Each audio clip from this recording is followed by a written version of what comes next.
Hi friends welcome to BBN study and research centre.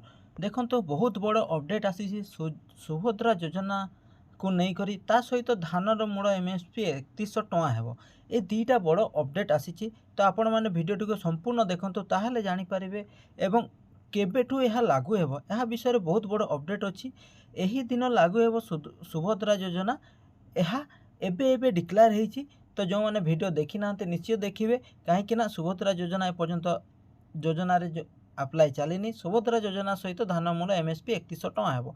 यह बहुत बड़ अपडेट कहीं महिला मानक एवं जो मैंने चाष कम बा जो मैंने चाष करुले धान बिक्री कर निज परिवार पोषुले बहुत बड़ अपडेट। तो यही भिडियोटी को निश्चित बहुत रु बहुत शेयर करेंगे जहाँद्वारा कि आपण मैंने जाना सहित अन्य मैंने जानवे। चलते भिडियोटी स्टार्ट करवा।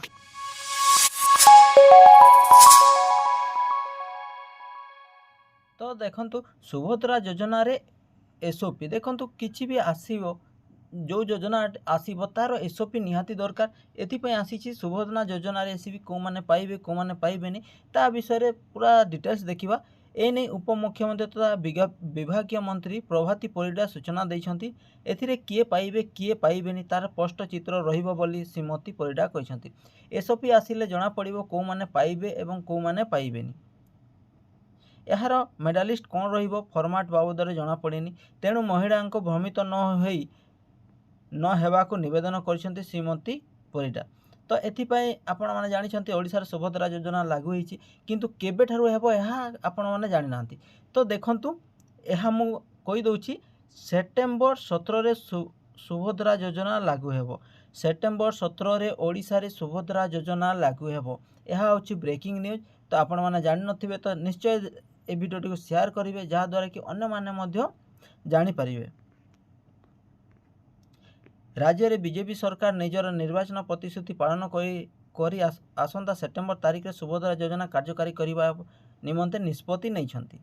कहीं नहीं देखंतु नरेंद्र मोदी का जन्मदिन सेप्टेम्बर 17 होइथिबारु एही दिन राज्य सरकार सुभद्रा योजना कार्यकारी करिवे बोली मुख्यमंत्री मोहन चरण मांझी को पूर्व सूचना देथिले।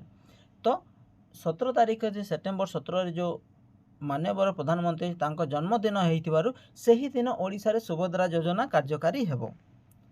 प्रधानमंत्री उक्त दिन ओडिशा आसी एही योजना लोकार्पण करिवे। देखंतु केते सेप्टेम्बर 17 रे ही सुभद्रा योजना कार्यकारी हेबो। एही दिन लोकार्पण करिवे। उक्त दिन 5 लाख महिला को योगदान भाउचर योजनार भाउचर जोगाई दिया जिवो। केते 5 लाख तो दिन 5 लाख महिला को एही योजना भाउचर जोगाई दिया जिवो। यह हूँ आपण ब्रेकिंग न्यूज। तो आसतु तापर देखिया धानर एमएसपी कौन अच्छी कौन ना। तो देखंतु कौन उक्त दिन 5 लाख महिला को योजना भाउचर जोगाई दिया जिवो। राज्य सरकार निजर 100 दिनर कार्यक्रम सुभद्रा योजना और चाषी मानू 3100 टଙ୍କା धान एमएसपी देवाक प्रतिश्रुतिबद्ध बोली मुख्यमंत्री कहिसंती। तो आपण को केते धानर एमएसपी केते मिलिबो 3100 टଙ୍କା। यह केबे कार्यकारी हेबो यह मध्य केते 17 सेप्टेम्बर रे कार्यकारी हेबो। तो अपेक्षा करंतु 17 सेप्टेम्बर को जो दिन डिक्लेयर हेबो ऑफिशियली डिक्लेयर हेबो सेही दिन ही आपण को धानर एमएसपी मूल्य केते 3100 टଙ୍କା मिलिबो सहित आपण को 100 सुभद्रा योजना राज्य रे कार्यकारी हेबो। बीजेपी सरकार राज्य में सुभद्रा योजना प्रत्येक महिला को 2 वर्ष 50,000 टଙ୍କା भाउचर जोगाई देवे जहाँ महिला निज इच्छा खर्च करें। 2 वर्ष रे केते 50,000 टଙ୍କା देवे जो वर्ष को आपण को केते 25,000 टଙ୍କା महिला माने पाइबे सहित आपण को धानर मूल एमएसपी 3100 टଙ୍କା हेबो जहाँ जहाँ एबे घोषणा होईची बा यह न्यूज रे आसीची। तो निश्चित अपेक्षा करंतु सेप्टेम्बर 17 को जो माने चाष भाई भौणी माने एवं महिला माँ माने जो माने एही सुभद्रा योजनार फायदा उठेई पारिबे। तो यही वीडियो रे पूरा मु आपन को डिटेल्स इनफॉरमेशन दे देछि कोन धानर एमएसपी 3100 टଙ୍କା हेबो केबे केते 17 सेप्टेम्बर आपन को लागू हेबो प्लस आपन को सुभद्रा योजना मध्ये आपन को 17 सेप्टेम्बर लागू हेबो।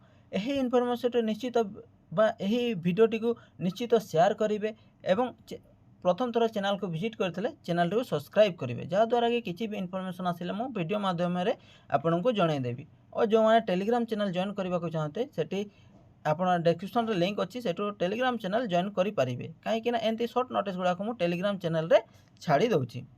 तो यही इनफर्मेशन केमी लगला निश्चित कमेंट माध्यम जनइबे और भल लगे चैनल को शेयर सहित सब्सक्राइब करेंगे। Thank you, thanks for watching.